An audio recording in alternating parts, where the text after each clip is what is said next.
Friends, मैं दिग्विजय चरण the great Indians के इस एपिसोड में आपका स्वागत करता हूं। आज मैं हिंदुस्तान के एक ऐसे वीर सपूत की कहानी सुनाऊंगा जिसने महज 41 वर्ष की आयु में जालियांवाला बाग में अंग्रेज़ों द्वारा किए गए नरसंहार का बदला लिया। बचपन में किए हुए संकल्प को इस युवक ने समय की धूल के नीचे दबकर कमज़ोर नहीं पड़ने दिया और जालियांवाला बाग की अमानवीय और क्रूर घटना के 21 वर्ष बाद भी लंदन जाकर माइकल ओ डायर को गोली मारकर इस घटना में मारे गए 1000 से ज़्यादा निर्दोष और निशस्त्र हिंदुस्तानियों को अपनी श्रद्धांजलि दी। इस युवक का नाम था शेर सिंह। इनका जन्म 26 दिसंबर वर्ष 1899 के दिन पंजाब के संगरूर डिस्ट्रिक्ट के सुनम गांव में एक कंबोज सिख परिवार में हुआ। इनके बड़े भाई का नाम था मुक्ता सिंह। इनके पिता का नाम था सरदार तेहल सिंह और इनकी माता का नाम था नारायण कौर। इनकी माता की मृत्यु तब हुई जब वे सिर्फ 2 वर्ष के थे और इनके पिता की मृत्यु तब हुई जब वह महज 8 वर्ष के थे। उसके बाद दोनों भाई एक अनाथालय में आकर रहने लगे। इस अनाथालय का नाम था central Khalsa orphanage, GT road, पुतली घर, अमृतसर। ये अनाथालय आज भी है। आज के दिन इस जगह का पिन कोड है 143001। इस अनाथालय में शेर सिंह को नया नाम दिया गया उधम सिंह और मुक्ता सिंह को नया नाम दिया गया साधु सिंह। वर्ष 1918 में उधम सिंह ने मैट्रिकुलेशन का एग्जामिनेशन पास किया। कुछ समय बाद किसी बीमारी के कारण साधु सिंह की मृत्यु हो गई। अब उधम सिंह इस दुनिया में अकेले हो गए, किंतु प्रकृति ने उन्हें एक महत्वपूर्ण कार्य पूरा करने के लिए तैयार करना शुरू कर दिया। 18 मार्च वर्ष 1919 के दिन अंग्रेज सरकार ने बनाया था रॉलेट एक्ट, जिसका असल नाम है anarchical and revolutionary crimes act. इस एक्ट के आधार पर किसी भी हिंदुस्तानी को बिना कारण बताए और बिना वारंट के गिरफ्तार किया जा सकता था और लंबे समय तक अदालत की कार्रवाई से दूर रखने का प्रावधान भी था। हिंदुस्तान के हर नेता ने इसका कड़ा विरोध शुरू कर दिया। उन दिनों पंजाब के 2 नेता ने प्रखर विरोध करना शुरू किया। वे थे डॉक्टर सत्यपाल और डॉक्टर सैफुद्दीन किचलू। इन दोनों को अंग्रेज़ों ने 10 अप्रैल वर्ष 1919 के दिन गिरफ्तार कर जिस शहर में हाउस अरेस्ट किया, उस शहर का नाम है धर्मशाला, जो पंजाब के कांगड़ा डिस्ट्रिक्ट में था और आज हिमाचल प्रदेश में है। इन 2 नेताओं की गिरफ्तारी के बाद वैसाखी के दिन आम जनता 13 अप्रैल 1919 के दिन अमृतसर के जालियांवाला बाग में बड़ी संख्या में एकत्र हो गई इस रॉलेट एक्ट के विरोध में रणनीति बनाने के लिए। विचार विमर्श शुरू हुआ।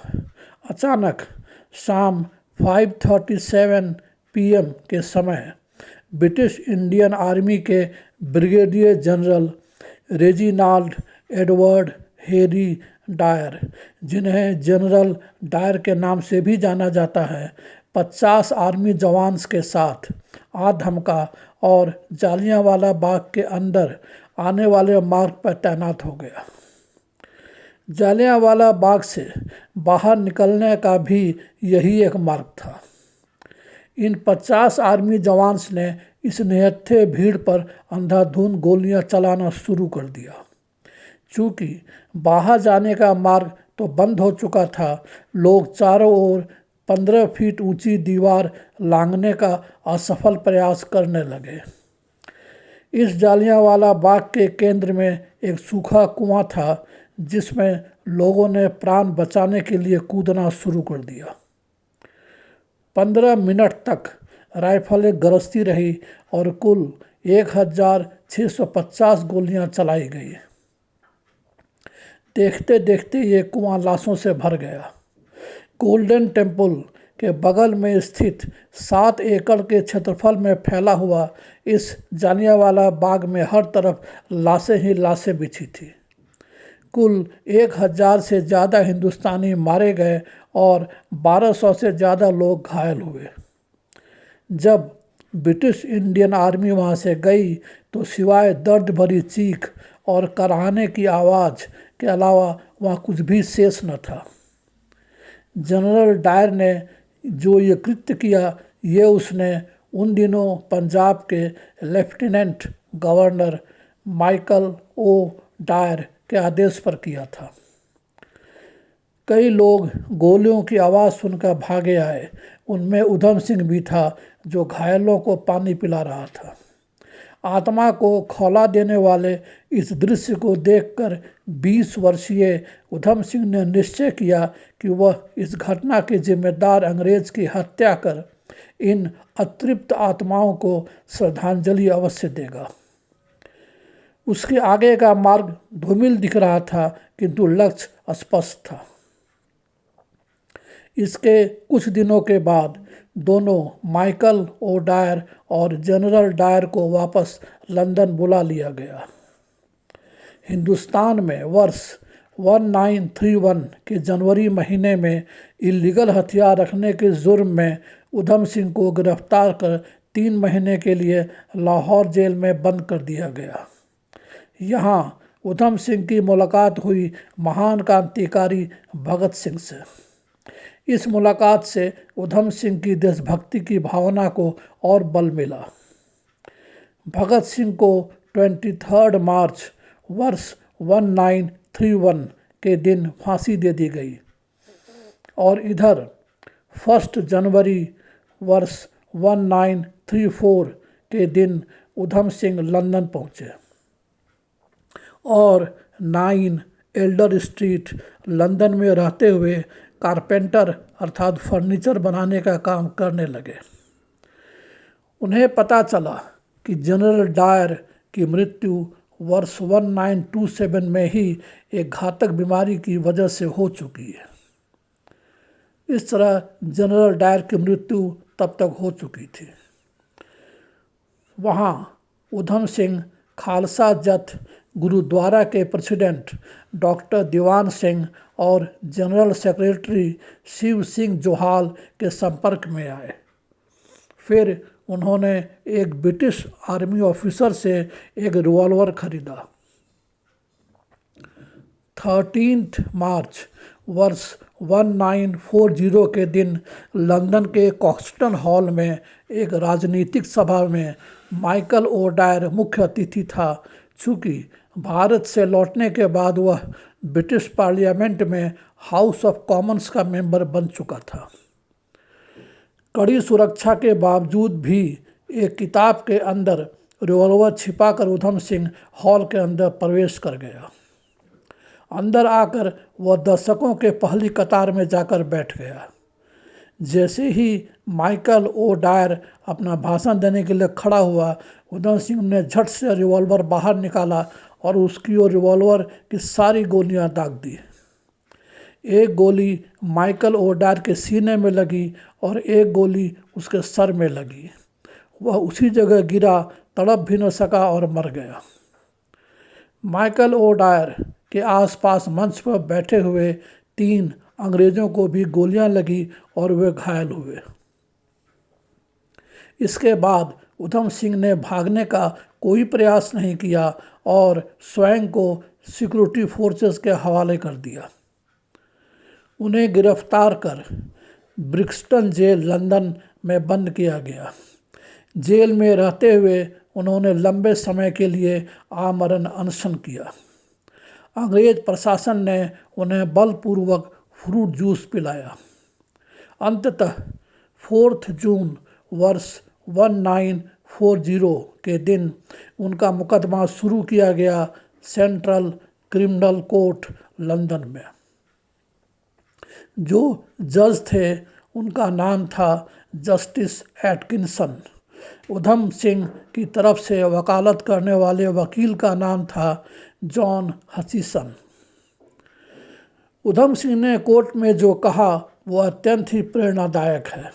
उन्होंने इंग्लिश में जो भी कहा उसे लंबे समय तक प्रेस में जनता के बीच नहीं आने दिया गया। अतः उन्हें फांसी की सज़ा सुनाई गई और 31 जुलाई वर्ष 1940 के दिन पेंटोनविले जेल में उन्हें फांसी दे दी गई। वर्ष 1996 में फांसी लगने के 56 वर्षों के बाद शहीद उधम सिंह ट्रस्ट और इंडियन वर्कर्स एसोसिएशन के दबाव में अंग्रेज प्रशासन ने उधम सिंह के द्वारा दिए गए बयान को, जो इंग्लिश में था, प्रेस के माध्यम से जनता के सामने रखा। उधम सिंह ने अदालत में जो कहा उसकी कुछ पंक्तियां मैं आपको हिंदी में सुनाता हूँ। उन्होंने कहा, मेरे लिए इससे ज़्यादा सौभाग्य की बात और क्या होगी कि हिंदुस्तान की आज़ादी के लिए मुझे फांसी दी जाएगी। मृत्यु का मेरी नज़र में कोई मायने नहीं है। मेरी मृत्यु के बाद कई उधम सिंह आगे आएंगे। तुम डर्टी डॉग्स हिंदुस्तान छोड़ दो। वर्ष 1940 में ही ब्रिटिश सरकार को प्रसन्न करने के लिए महात्मा गांधी और जवाहरलाल नेहरू ने इसे मूर्खतापूर्ण कदम बताया। महात्मा गांधी ने माइकल ओ डायर की पत्नी को पत्र लिखकर शोक संवेदना व्यक्त किया। लेकिन आज़ादी मिलने के बाद, समय के कई थपेड़े खाने के बाद, वर्ष 1962 में जवाहरलाल नेहरू ने उधम सिंह को शहीद-ए-आज़म की उपाधि से नवाजा था। सुश्री मायावती ने उत्तर प्रदेश में एक डिस्ट्रिक्ट का नाम दिया उधम सिंह नगर, जो आज उत्तराखंड में है। वर्ष 1974 में पंजाब के एक पॉलिटिकल लीडर साधु सिंह थिंड ने उधम सिंह की अस्थि को हिंदुस्तान लाया, उनके बर्थ प्लेस सुनम गांव में विधिवत अंतिम संस्कार किया। फिर उन अस्थियों में एक हिस्से को जालियांवाला बाग में सम्मानपूर्वक स्थापित किया और दूसरे हिस्से को विधिवत सतलज नदी में प्रवाह कर दिया। पूरे हिंदुस्तान को देश के इस वीर सपूत को श्रद्धापूर्वक नमन करना चाहिए। अगर ये वीडियो आपको पसंद आए हो तो इसे सब्सक्राइब कीजिए, ताकि अगला एक ऐसा ही वीडियो लेकर मैं जल्द आपके सामने आ सकूं। धन्यवाद।